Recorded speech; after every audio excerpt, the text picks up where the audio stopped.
તેરો મોહ છોડીને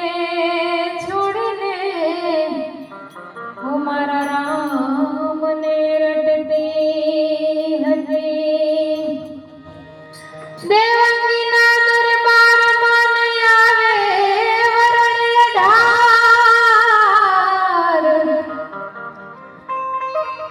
જો કોઈ પાણી પીવે ભરભૂતણા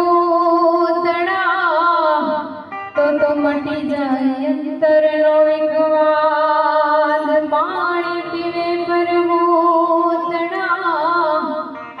તો મટી જાય અંતરનો વિખવાદ.